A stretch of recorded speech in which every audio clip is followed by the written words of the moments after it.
There's a quiet shift that happens inside the body as the decades pass. Not the obvious changes, the gray hair, the lines on the face. Something deeper. Something you can't see in the mirror. It's the slow decline in how your cells clean themselves, how your mitochondria produce energy, how your muscles respond to the signals that keep them strong. Most people assume this is simply what aging feels like. They accept the morning stiffness, the slower recovery, the gradual loss of energy as inevitable. But here's what the longest living populations on Earth have discovered. These changes aren't aging itself. They're signals. They're your body telling you that something fundamental is being overlooked. Something that 9 out of 10 people never connect to their future independence. The mistake isn't that you're getting older. The mistake is that no one ever explained what's actually happening inside, and more importantly, what you can do about it. The countries with the most centenarians didn't stumble upon a miracle. They simply built their lives around principles that most of us were never taught. And once you understand these principles, the path forward becomes remarkably clear. You are listening to the Longevity Library, where we archive the wisdom of healthy aging. Introduction. What we're really asking about longevity. When we talk about living a long life, most of us aren't simply asking for more birthdays. What we're really asking is whether we can maintain our independence, our clarity of mind, and our ability to enjoy life well into our later years. This distinction between lifespan and healthspan matters deeply to anyone over 65 who has watched friends or family members experience decline. The countries with the highest concentrations of centenarians offer valuable lessons, but not necessarily the ones you might expect. Japan currently has over 95,000 people living past 100 years. Hong Kong, while smaller, has even longer average life expectancies. When researchers study these populations, they find that longevity isn't primarily about genetics or medical miracles. It's about daily habits, environmental factors, and a fundamentally different relationship with health than what has become standard in much of the Western world. Before examining specific strategies, it's important to understand what's actually happening inside the aging body and why certain approaches work while others fall short. Part 1. Understanding the aging process. What happens to cells over time? Every tissue in your body is made of cells, and each cell contains thousands of mitochondria, tiny structures that convert the food you eat into energy your cells can use. Think of mitochondria as small furnaces. They take in fuel, burn it with oxygen, and produce energy. But like any furnace, they also produce smoke and ash. In cellular terms, this means free radicals, unstable molecules that can damage nearby structures. When you're young, your cells have robust repair systems. Damaged proteins are broken down and recycled. Worn-out mitochondria are cleared away and replaced. This internal housekeeping is called autophagy, from the Greek words for self-eating. It's your body's way of keeping cells clean and functional. As decades pass, this cleaning system becomes less efficient. Damage accumulates. Mitochondria that should have been cleared away linger and function poorly, producing more smoke and less energy. This gradual decline is what we experience as aging, not a single event, but the slow accumulation of cellular debris and dysfunction. Many people notice this, but don't connect it to aging directly. The morning stiffness that wasn't there at 50. The recovery time after minor illness that seems to take longer than it used to. The energy that doesn't bounce back as quickly after a busy day. These are all signs that cellular repair systems are working harder and less efficiently than they once did. The difference between managing disease and creating health. Modern medicine excels at managing disease. But managing disease is fundamentally different from creating health. When you manage a condition with medication, you're typically suppressing symptoms rather than correcting underlying causes. Consider high blood pressure. Blood pressure medications lower the number on the monitor, but they don't address why your blood pressure became elevated. They don't improve the elasticity of your blood vessels or reduce the inflammation that may be driving the problem. They simply force a physiological change that keeps numbers in range. Sleep medications provide another example. These drugs induce unconsciousness, but they don't restore natural sleep architecture. They don't increase the deep delta wave sleep where the brain performs its most important repair and detoxification work. You may be unconscious for 8 hours, but you're not getting the restorative sleep your body needs. Acid reflux medications reduce stomach acid production, but they don't fix the digestive dysfunction that caused the problem. In fact, by reducing stomach acid, they can impair nutrient absorption and allow bacteria to survive that should have been killed by normal acidity. This is not to say medications have no place. They absolutely do, particularly for acute conditions and symptom management. But the medical model, focused on disease management, can extend life while gradually reducing quality. The health creation model, focused on optimizing function, extends life while preserving the ability to live it fully. Creating health means building what might be called a fitness reserve, a buffer of physiological capacity that protects you when challenges arise. This includes metabolic flexibility, so your body can efficiently switch between burning sugar and burning fat for fuel. It means maintaining hormone sensitivity, so your signaling systems work properly. It means developing stress tolerance, so you can adapt to life's inevitable difficulties without your body breaking down. It means cultivating a strong parasympathetic nervous system, so you can truly rest and recover during sleep. And critically, it means preserving muscle mass to prevent the age-related decline known as sarcopenia. Part 2. Learning from longevity cultures. The Japanese example. Japan's extraordinary number of centenarians isn't accidental. Several distinctive factors contribute to their longevity advantage, and understanding these can help us adopt similar principles regardless of where we live. Nutritional education from childhood. Japan mandates food and nutrition education in their school system, taught by dietitians who have minimal influence from the processed food industry. Children learn about whole foods, traditional eating patterns, and the relationship between diet and health.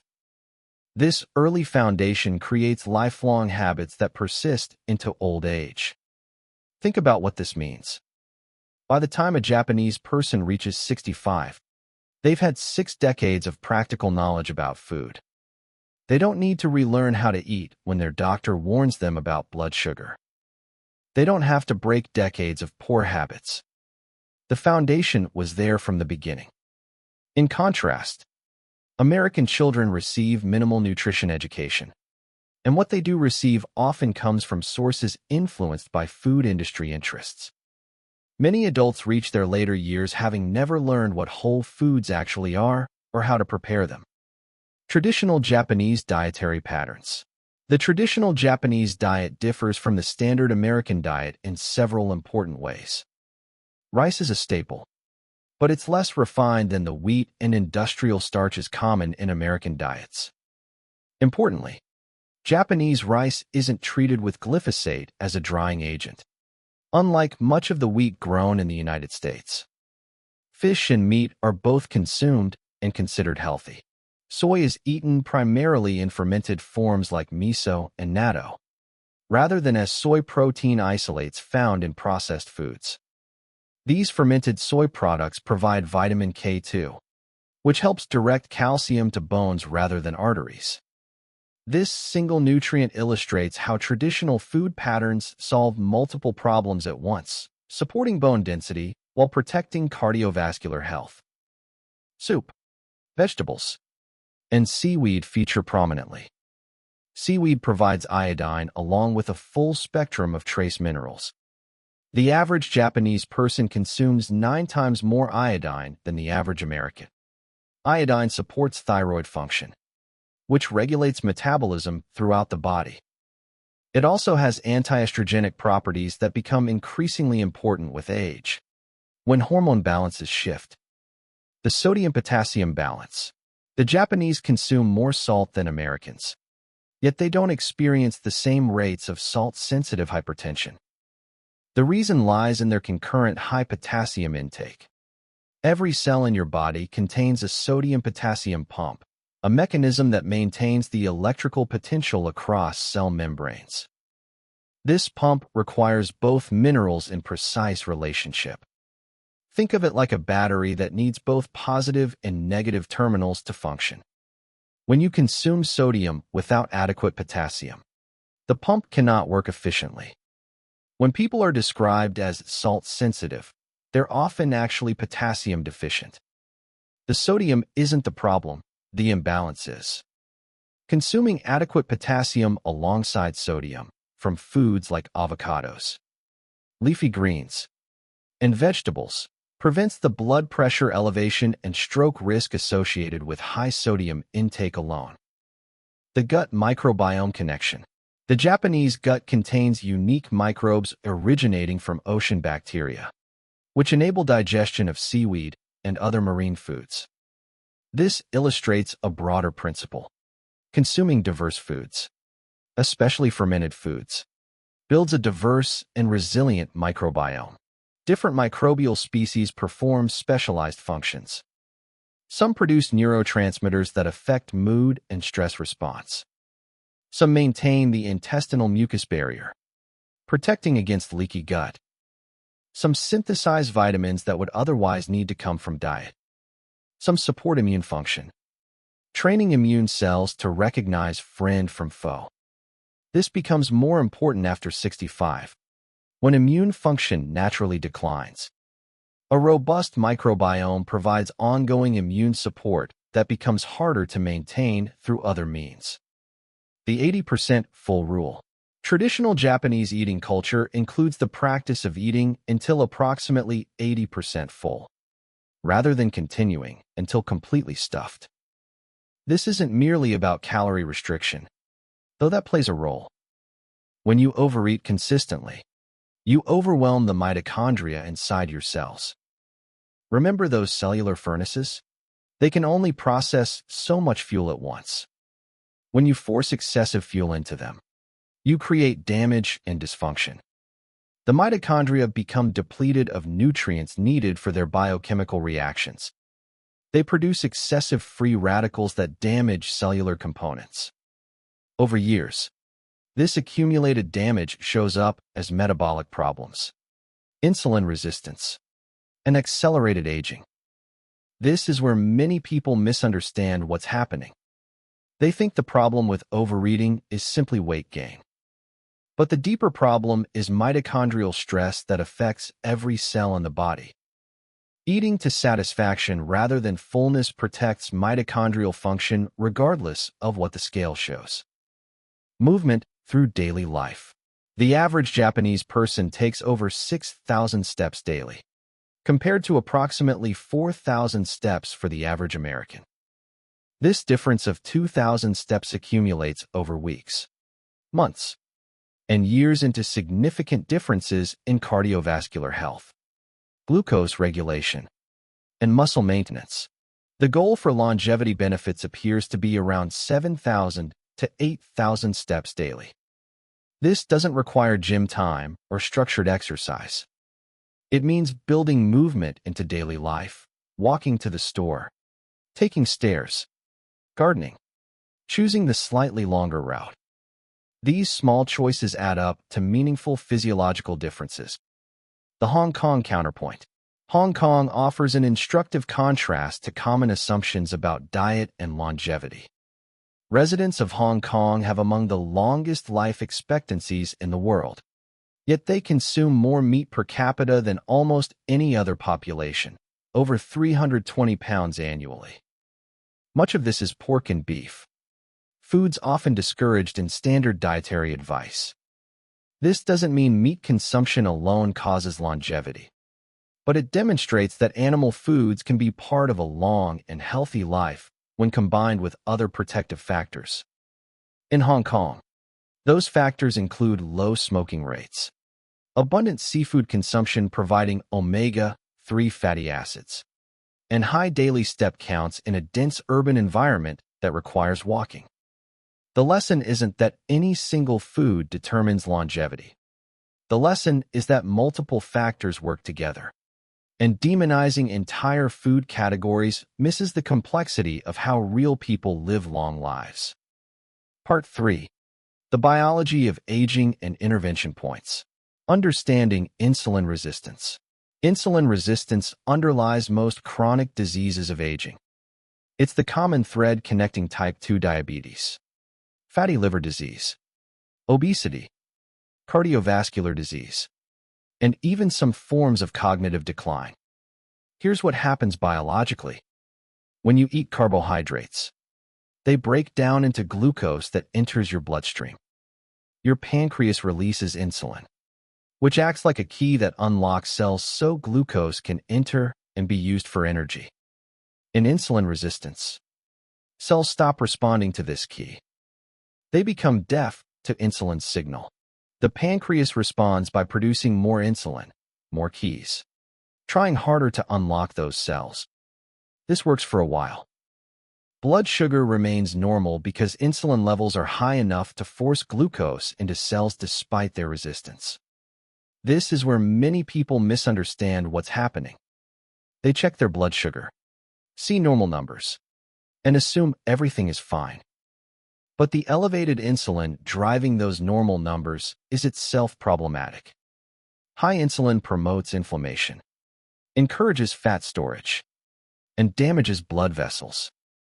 It can do this for 10 to 20 years before blood sugar finally rises enough to register as abnormal.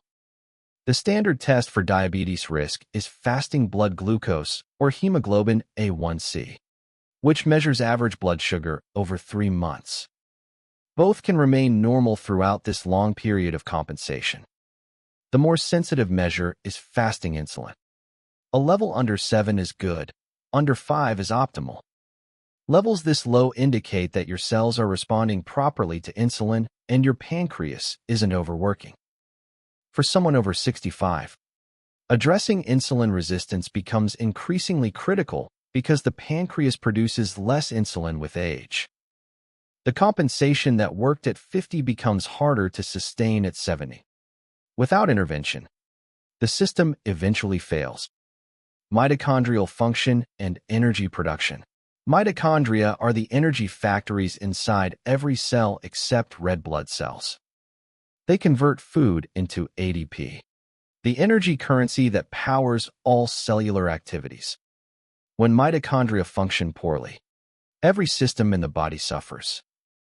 The process is complex but can be understood through a simple analogy.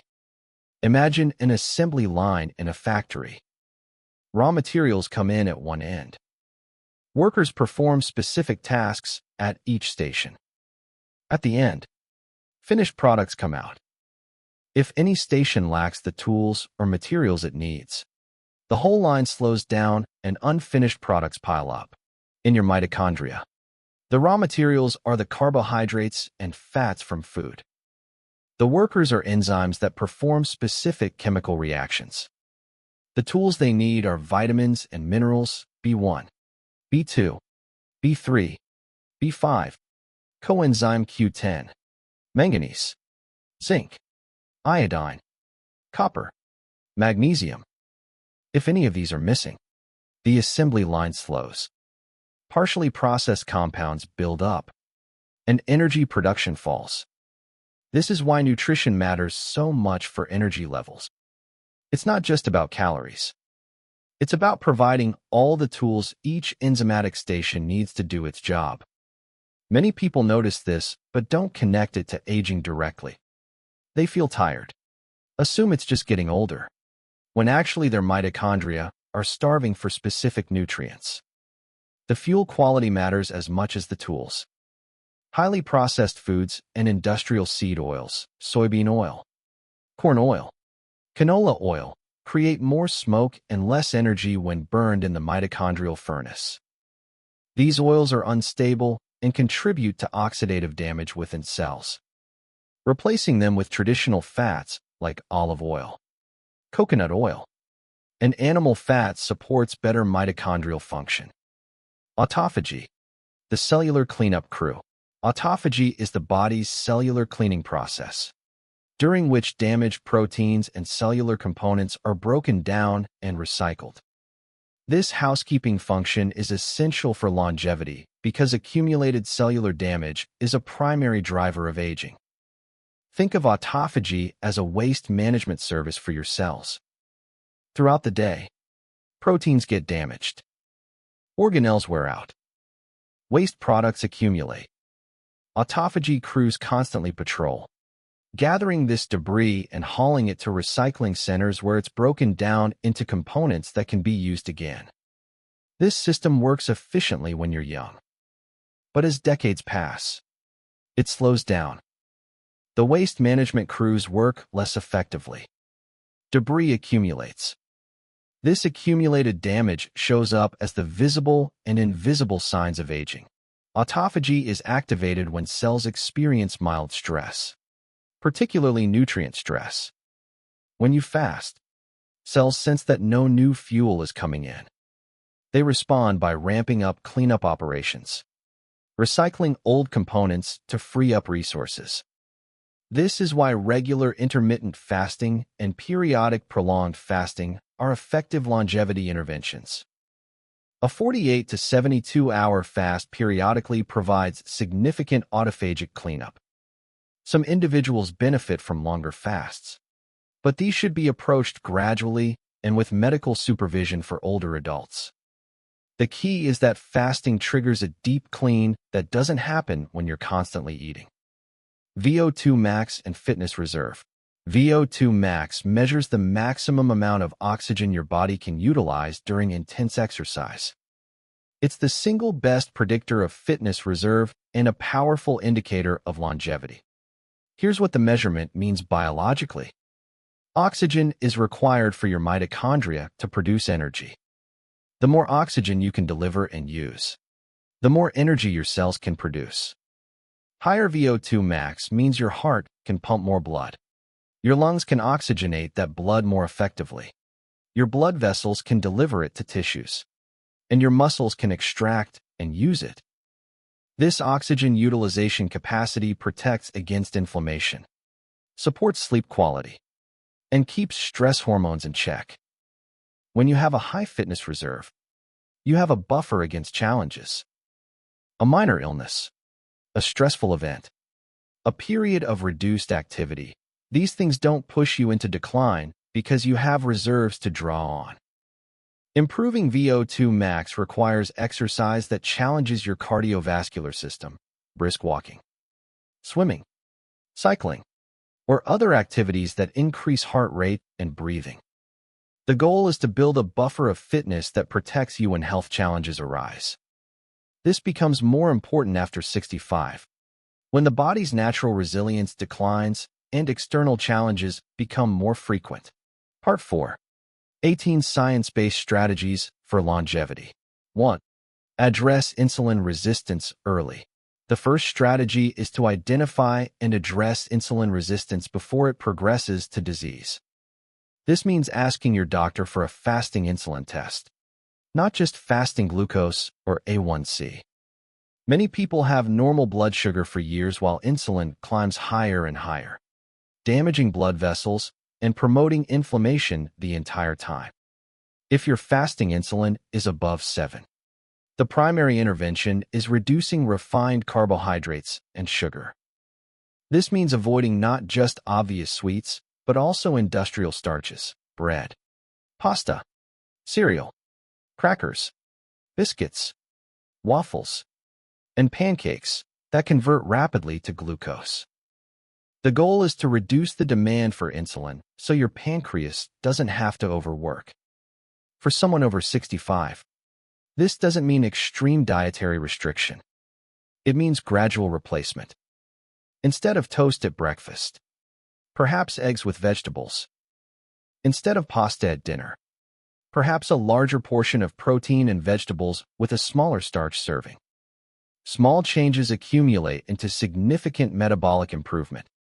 2. Activate autophagy through fasting. The second strategy is to regularly activate autophagy through periods of not eating. This doesn't require extended water fasts, though some may choose that approach. Intermittent fasting, simply compressing your eating window to 8 or 10 hours daily, provides a longer period each day when autophagy can operate. Many people over 65 find that eating dinner earlier and breakfast later works well. If you finish dinner by 6 p.m. and don't eat again until 8 a.m., you've already created a 14-hour fasting period. This extended overnight fast gives your cleanup crews time to work while you sleep. Periodic longer fasts of 24 to 48 hours provide deeper cleaning. These should be approached gradually, starting with one meal skipped and seeing how your body responds. For those on medications, particularly diabetes medications, longer fasts should be discussed with a healthcare provider who can adjust medications as needed. 3. Maximize VO2 max. The third strategy is to improve your oxygen utilization capacity through appropriate cardiovascular exercise. For most people over 65, this means activities that are sustainable and joint-friendly. Brisk walking that gets you slightly breathless is an excellent starting point. Swimming provides cardiovascular challenge without joint stress. Stationary cycling allows you to control intensity precisely. The key is consistency, regular sessions that gradually increase in duration or intensity. A practical approach is to aim for 30 minutes of elevated heart rate activity most days. This could be a single session or broken into shorter segments. The important thing is that you're challenging your cardiovascular system, not just moving at a casual pace. 4. Support mitochondrial function. The fourth strategy involves providing your mitochondria with everything they need to work efficiently. This means two things: quality fuel and adequate nutrients. Quality fuel comes from whole foods rather than processed products. Animal proteins, vegetables, some fruits, and traditional fats provide the raw materials your mitochondria are designed to use.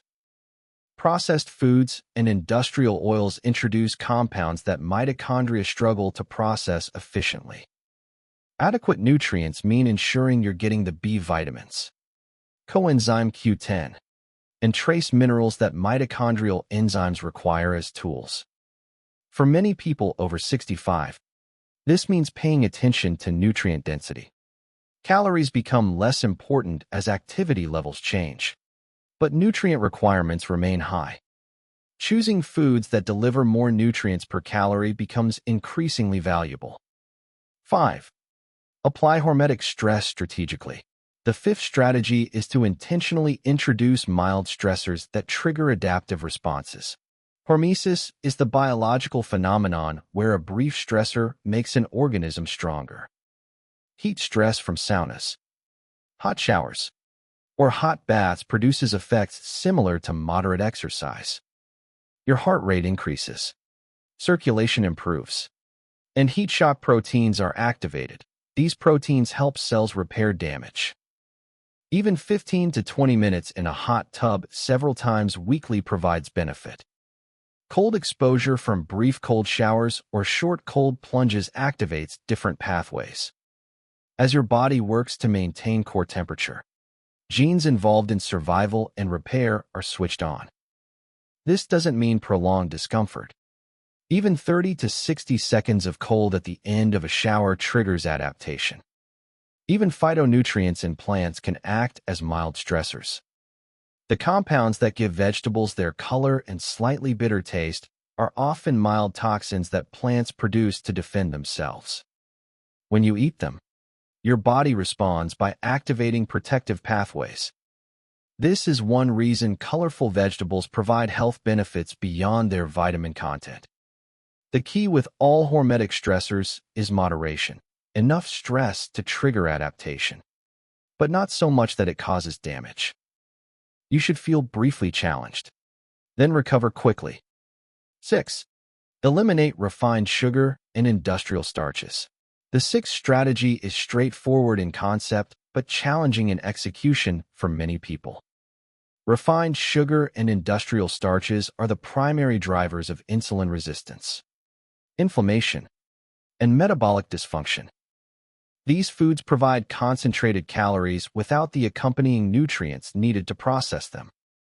They deplete your body's nutrient reserves over time because your mitochondria must use their stored vitamins and minerals to handle the fuel load. This is like running your car on poor quality fuel. It might still run, but components wear out faster. Hidden sugars are abundant in processed foods, but starches are equally problematic. Refined breads, pasta, cereal, crackers, and other grain products convert to glucose rapidly, spiking blood sugar and insulin. Many people think they're avoiding sugar while consuming large amounts of starch that affects their metabolism similarly. 7. Maintain optimal vitamin D levels. The seventh strategy addresses a widespread deficiency. Vitamin D functions more like a hormone than a vitamin, regulating gene expression and influencing numerous physiological systems. Modern indoor lifestyles have created widespread vitamin D deficiency, with consequences for immune function, bone health, mood, and longevity. Optimal vitamin D levels for longevity are between 60 and 80 nanograms per milliliter. This is higher than the conventional normal range, which often accepts levels as low as 30. Achieving these levels typically requires a combination of sensible sun exposure and supplementation, with periodic blood testing to guide dosing. For someone over 65, adequate vitamin D becomes particularly important for bone health and fall prevention. Vitamin D is required for calcium absorption. Without it, you can consume all the calcium in the world and your body won't be able to use it. Muscle function also depends on vitamin D, affecting balance and reducing fall risk. 8. Cultivate social connections. The eighth strategy may seem less biological than others, but its effects on physiology are profound. Social isolation and loneliness are powerful risk factors for early mortality. The feeling of loneliness triggers stress responses that affect cardiovascular function, immune activity, and inflammation. Cortisol and other stress hormones rise. Blood pressure increases. Inflammatory markers elevate. Over months and years, this physiological stress takes a measurable toll. When someone loses a loved one, the risk of heart attack increases dramatically in the following week, a phenomenon sometimes called broken heart syndrome. This isn't metaphorical. The stress of loss causes real physiological changes that can be fatal in vulnerable individuals. Maintaining social connections through groups, activities, and relationships provides emotional support and stress buffering. The quality of connections matters more than quantity, but regular social engagement is protective. This doesn't mean never being alone, which is different from feeling lonely. It means maintaining meaningful connections that provide a sense of belonging and support. For many people over 65, this requires intentional effort. Retirement, relocation, and loss of friends can reduce social contact. Joining groups, volunteering, participating in community activities, or simply making regular phone calls to family and friends all count as meaningful connection. 9. Practice portion control. The ninth strategy is the 80% full rule from Japanese eating culture. Eating until slightly boomong rather than completely stuffed protects mitochondrial function and prevents the cellular damage that comes from overfeeding. This becomes more important after 65 for several reasons. Metabolic rate naturally declines with age, meaning fewer calories are needed to maintain weight. Digestive function may be less efficient, making large meals uncomfortable. And the cumulative effects of decades of overeating have already taken their toll. Further damage is particularly costly. This doesn't mean severe restriction. Active individuals can handle more calories because their mitochondria are conditioned to process higher fuel loads. But for less active older adults, Matching intake to actual energy needs becomes increasingly important. Stopping when pleasantly satisfied rather than full is a simple guideline that prevents chronic overconsumption. A practical approach is to serve smaller portions initially, then wait 15 to 20 minutes before considering seconds. It takes time for your brain to register that your stomach is satisfied. Giving that time can prevent the discomfort of overfullness and the cellular stress of excess fuel. 10. Take post-meal walks. The 10th strategy is remarkably simple but powerfully effective. A short walk after meals provides benefits similar to the diabetes medication metformin, but without side effects. Here's what happens biologically. When you eat, glucose enters your bloodstream. Your pancreas releases insulin to move that glucose into cells. Muscles are particularly good at taking up glucose. They can pull it from blood without insulin when they're contracting. A walk after meals activates this insulin-independent glucose uptake, reducing the blood sugar spike that would otherwise occur. This lowers the insulin response and reduces the cumulative metabolic stress from meals. Over time, this protects your pancreas from overwork and preserves insulin sensitivity. Even 10 to 15 minutes of gentle walking after meals makes a significant difference. This doesn't need to be vigorous. A slow stroll around the neighborhood, circling the grocery store before shopping, or walking in place while watching television all provide benefit. The key is moving soon after eating, when glucose is entering the bloodstream. 11. Consume fermented foods regularly. The 11th strategy is to provide your microbiome with the beneficial bacteria it needs to thrive. Fermented foods introduce diverse microbial species that perform specialized functions in the gut. Raw sauerkraut, kimchi, fermented pickles, raw fermented cheese, kefir, and yogurt all provide live bacteria that can colonize your digestive tract. Different foods provide different species, so variety matters. The importance of fermented foods relates partly to changes in modern food production. Vegetables grown hydroponically, without soil, lack the soil-based microbes that traditionally colonized produce and acted as natural probiotics. Unless you're eating garden-grown vegetables from healthy soil, you're likely missing this microbial exposure. Regular consumption of fermented foods compensates for this gap. For someone over 65, a healthy microbiome becomes increasingly important for immune function. A significant portion of your immune system resides in your gut, constantly interacting with microbes. A diverse microbiome trains immune cells to respond appropriately to threats while tolerating harmless substances. 12. Prioritize sleep quality. The 12th strategy addresses a fundamental requirement for health that becomes harder to maintain with age. Sleep is when the body performs its most critical repair and maintenance functions. During deep sleep, the brain clears metabolic waste products. Memories are consolidated, and tissues repair. Without adequate quality sleep, longevity is impossible. Several factors support better sleep for older adults. Magnesium glycinate taken an hour before bed helps relax muscles and lower cortisol. It also slightly reduces core body temperature, which facilitates falling asleep and entering deep delta wave sleep where the most important repair occurs. Room temperature matters significantly. Your body naturally cools slightly before sleep. Core temperature drops by 1 or 2 degrees. Keeping the bedroom between 62 and 68 degrees Fahrenheit supports this natural process. If feet are cold, wearing socks is fine, but the overall environment should be cool. Light exposure regulates circadian rhythms.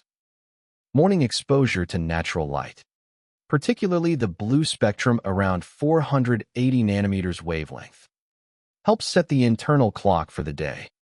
This means spending time outdoors in the morning, not staring at the sun, but allowing light to enter the eyes. Even 15 to 20 minutes of morning light exposure improves sleep quality at night. At night, Blue-blocking glasses reduce the sleep-disrupting effects of screens and artificial lighting. The blue light from televisions, computers, and phones suppresses melatonin production, delaying sleep onset and reducing sleep quality. Wearing amber-colored glasses for an hour or two before bed, or simply reducing screen time, improves natural melatonin production. Caffeine and other stimulants interfere with sleep by blocking adenosine receptors. Adenosine is the molecule that builds sleep pressure throughout the day. When you're awake, adenosine gradually accumulates. At a certain point, it triggers sleep. Caffeine fits into adenosine receptors without activating them, blocking adenosine from doing its job. When caffeine constantly occupies these receptors, the sleep signal never strengthens, making it difficult to fall asleep and reducing sleep quality. Many people over 65 notice they don't sleep as deeply as they once did. They assume this is simply aging. But much of this decline relates to these modifiable factors: magnesium status, room temperature, light exposure, and stimulant timing. 13. Maintain muscle mass. The 13th strategy addresses a primary driver of frailty and functional decline. Age-related muscle loss, or sarcopenia, affects everyone to some degree but progresses faster in some than others. Preserving muscle tissue is one of the most important things you can do for long-term independence. Muscle tissue isn't just for movement. It's a metabolic reservoir that supports immune function, glucose regulation, and overall resilience. When you're ill or injured, your body breaks down muscle for amino acids needed to produce immune cells and repair tissues.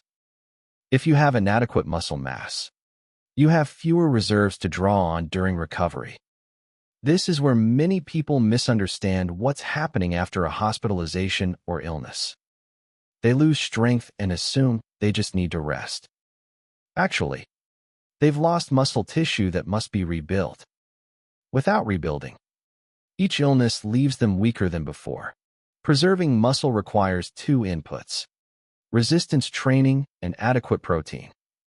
Weight-bearing exercise, resistance bands, or bodyweight exercises all provide the stimulus that signals the body to maintain muscle tissue. Even simple activities like rising from a chair repeatedly, carrying groceries, or doing wall push-ups provide meaningful stimulus. Adequate protein becomes increasingly important with age. Older muscles are less sensitive to the signals that stimulate protein synthesis. You need more protein to get the same building response. Spreading protein throughout the day, rather than consuming most at dinner, supports continuous muscle maintenance. Testosterone plays a crucial role in muscle maintenance for both men and women. This hormone declines with age, but several factors support healthy levels. Intense exercise, adequate zinc from foods like oysters and red meat, sufficient sleep, and adequate dietary cholesterol, which is the precursor for testosterone synthesis. For women considering hormone therapy, testosterone replacement may be more physiological than estrogen alone. The body can convert testosterone to estrogen as needed, providing flexibility that direct estrogen replacement doesn't offer. 14. Activate the FOXO3 longevity gene. The 14th strategy involves activating a specific gene associated with longevity. FOXO3 is a gene identified in multiple populations of centenarians, including the Japanese. While genetics play a role, expression of this gene can be influenced by lifestyle factors. Several interventions activate FOXO3. Intermittent fasting and prolonged fasting trigger its expression.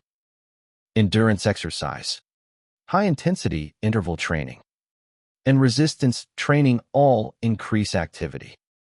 Sauna use and cold exposure activate it through hormetic stress. Green tea phytonutrients, curcumin from turmeric, and sulforaphane from broccoli sprouts also increase expression. NAD precursors support FOXO3 function. NAD is a molecule involved in energy metabolism and cellular repair. It declines with age, but its precursors can be supported through diet. Vitamin B3, found in red meat and organ meats, is particularly important. Reduced visceral fat and running your body on ketones from low-carbohydrate eating also support FOXO3 activity. Adequate sleep rounds out the picture. The encouraging aspect of this research is that you don't need to choose one approach. Following the other strategies in this guide naturally supports FOXO3 activation. The gene responds to the same healthy behaviors that benefit you through other mechanisms. 15. Monitor visceral fat. The 15th strategy focuses on a particular type of fat that's especially harmful. Visceral fat is the fat stored deep in the abdomen around internal organs. Unlike subcutaneous fat stored under the skin, visceral fat is metabolically active tissue that promotes inflammation and insulin resistance. Visceral fat cells release inflammatory compounds directly into the portal circulation that goes to the liver. This means your liver is constantly bathed in inflammatory signals from visceral fat, which promotes fatty liver disease and insulin resistance. Visceral fat also releases hormones that affect appetite and metabolism, creating a vicious cycle where more visceral fat makes it harder to lose. Reducing visceral fat requires addressing insulin resistance through dietary changes and exercise. Waist circumference is a simple proxy measure. For most people, keeping waist measurement below half of height is a reasonable goal. More importantly, trends matter. If your waist is gradually expanding, even if still within guidelines, visceral fat is accumulating. 16. Consider metabolomic testing. The 16th strategy involves more precise assessment of your individual biochemistry. Standard blood tests measure circulating substances, glucose, cholesterol, vitamins, but don't reveal how well your cellular machinery is functioning. Metabolomic testing examines the actual products of cellular metabolism. It looks at organic acids and other compounds that reflect how well your mitochondria are working, whether detoxification pathways are functioning, and where bottlenecks exist in biochemical processes. These tests can identify specific nutrient deficiencies before they cause symptoms. They can show if you're not processing B vitamins effectively, if your methylation pathways are sluggish, or if your mitochondria are struggling with particular steps in energy production. This information allows targeted interventions rather than guessing at what supplements might help. For someone over 65, this testing becomes particularly valuable because nutrient needs and absorption change with age. What worked at 50 may not be optimal at 70. Testing provides objective guidance for fine-tuning your approach. 17. Optimize mineral intake. The 17th strategy addresses a common gap in modern diets. Modern diets, particularly those based on processed foods, are often mineral poor even when calorie-rich. Trace minerals function as cofactors in virtually every enzymatic reaction in the body. Iodine, beyond its thyroid function, supports breast health and has antiestrogenic effects. This becomes increasingly important as estrogen levels change with age. Zinc is essential for immune function, testosterone production, and hundreds of enzymatic reactions. Many older adults are zinc deficient without knowing it, contributing to immune decline and slow wound healing. Magnesium participates in over 300 biochemical processes, including energy production, muscle relaxation, and sleep regulation. Low magnesium contributes to muscle cramps, poor sleep, and cardiac arrhythmias. Copper works with zinc and is essential for connective tissue health. Selenium supports thyroid function and antioxidant systems. The best sources of trace minerals are animal foods, seafood, and vegetables grown in mineral-rich soil. Sea vegetables like kelp and nori provide a full spectrum of minerals difficult to obtain from other sources. For those who don't consume these foods regularly, targeted supplementation may be appropriate after testing. 18. Move throughout the day. The 18th and final strategy emphasizes that all movement counts, not just dedicated exercise sessions. Total daily movement matters for longevity. The difference between 4,000 and 7,000 steps daily represents significant metabolic benefit. This becomes more important after 65 because sedentary time tends to increase. Retirement, reduced mobility, and lifestyle changes can lead to prolonged sitting. Breaking up sedentary time with brief movement throughout the day provides benefits beyond what a single exercise session can achieve. This doesn't require gym time. It means building movement into daily life. Parking farther from store entrances. Taking stairs instead of elevators. Gardening. Walking while on the phone. Doing stretching breaks during television commercials. Choosing the slightly longer route when walking from one place to another. Many people notice they move less as they age without consciously deciding to. They accept gradually decreasing activity as normal. But each reduction in movement accelerates the decline it's responding to. Maintaining movement throughout the day preserves the ability to keep moving. Part 5. Putting it all together. The interconnection of strategies. These 18 strategies aren't separate programs to be implemented one at a time. They're interconnected approaches that reinforce each other. Understanding these connections helps explain why small changes can have outsized effects. Eating whole foods supports mitochondrial function and reduces insulin resistance. This gives you more energy for movement. More movement improves sleep, which supports hormone function and muscle maintenance. Better hormone function improves mood and motivation, making social connections easier to maintain. Social connections reduce stress, which benefits every physiological system. Fermented foods improve gut health, which influences immune function and even mood through neurotransmitter production. This interconnectedness means you don't have to do everything perfectly. Improvements in one area tend to pull others along. Better sleep makes dietary changes easier. More movement improves sleep. Reduced stress supports hormone function. Each positive change creates conditions for more positive changes. The long-term view. For someone over 65, the goal isn't perfection but consistent progress. Small changes accumulate into significant differences over months and years. A daily walk after meals. Gradually increasing steps. Adding fermented foods. Paying attention to sleep environment. Each modification builds on others. The body has remarkable capacity for repair and adaptation when given proper support. Even in later years, the body responds to improved nutrition, increased movement, and better sleep with measurable improvements in function. Muscle can be rebuilt. Insulin sensitivity can improve. Sleep can deepen. These changes don't happen overnight, but they do happen with consistent attention. The alternative path, gradual neglect, also accumulates. Each day of poor food choices. Each week of minimal movement. Each night of poor sleep adds to the burden.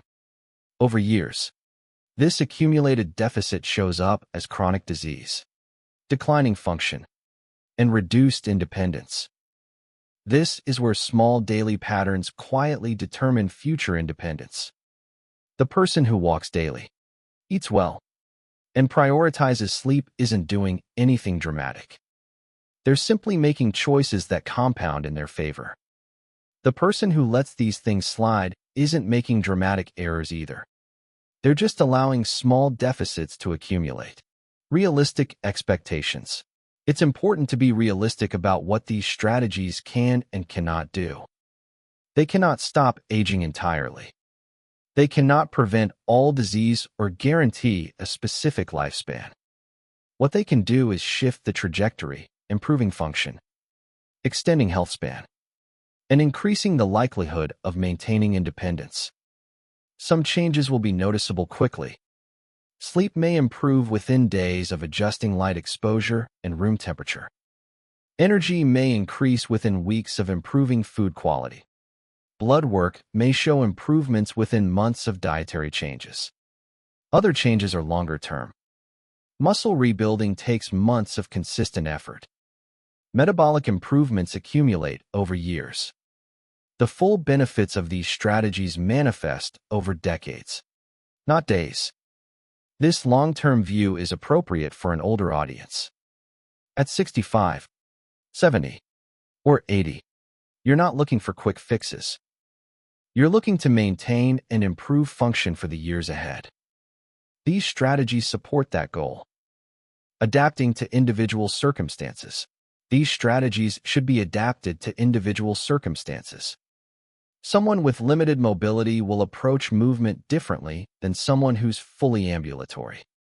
Someone with multiple health conditions will need to consider medication interactions and physical limitations. Someone with limited financial resources will need to find affordable ways to improve food quality. The principles remain the same even when the specific applications differ. Movement, even if limited, is still valuable. Food quality improvements, even if small, still matter. Sleep optimization, even if challenging, still provides benefit. For those taking medications, particularly diabetes medications or blood thinners, dietary changes should be discussed with healthcare providers. Reducing carbohydrates while on diabetes medication may require medication adjustment to prevent low blood sugar. Adding fermented foods while on blood thinners may affect medication levels. These are manageable issues, but they require communication with your healthcare team. Conclusion: the quality of later years. The difference between merely living long and living well lies in daily choices. Health span, the years of healthy, independent life, can be extended through the same mechanisms that extend lifespan. The quality of later years depends largely on the foundation built in earlier decades. But it's never too late to begin. The countries with the most centenarians didn't achieve this through medical miracles. They achieved it through generations of cultural practices that support health, diverse whole foods, regular natural movement, strong social bonds, and respect for the connection between how we live and how long we live well. These practices are available to everyone, regardless of genetics or access to advanced medicine. They require no prescriptions, no special equipment, and no expensive interventions. They require only consistent attention to the fundamentals that human bodies need to thrive. For someone over 65, each day offers opportunities to make choices that support long-term health. The walk after lunch, the serving of vegetables with dinner, the phone call to a friend, the early bedtime. These aren't dramatic gestures. They're the small, consistent actions that determine whether later years are lived with vitality or decline. The body you have at 75, 85, or 95 is largely the body you've built through decades of daily choices. Starting now to build the body you want for the years ahead is always worthwhile. The alternative, continuing patterns that gradually erode function, is also a choice, though rarely a conscious one. Understanding what supports healthy longevity allows you to make conscious choices. Each of the 18 strategies presented here is grounded in biological mechanisms that have been studied and documented. Each offers a pathway to better function. Each can be adapted to individual circumstances. The goal isn't perfection. The goal is progress, small, consistent steps in the direction of better health. Over months and years, these steps accumulate into the fitness reserve that protects you when challenges arise. They build the health span that determines whether your later years are lived fully or merely endured. This is what longevity really means, not simply more birthdays, but more birthdays lived with independence, clarity, and the ability to enjoy the life you've built. The strategies that support this goal are available to everyone. The choice to implement them is yours. If there's one idea to carry forward from today's discussion, it's this. The quality of your later years is not determined by chance or genetics alone. It's shaped by the daily patterns that most people never realize are quietly building their future independence. The 18 strategies we've explored aren't about perfection or dramatic transformation. They're about understanding how your body actually works and giving it what it needs to keep working well. We invite you to reflect on what resonated with you today. Perhaps something reminded you of your own experience. Or maybe a particular idea feels like something you'd like to understand more deeply. The comments are a space for shared wisdom, and we value the perspective you bring. If this conversation has been meaningful to you, we welcome you to explore other recordings in the library. Each one offers a different lens on the art and science of healthy aging. Subscribing ensures you won't miss future chapters as they're added to the collection. This is the Longevity Library. Listen, learn, and live longer.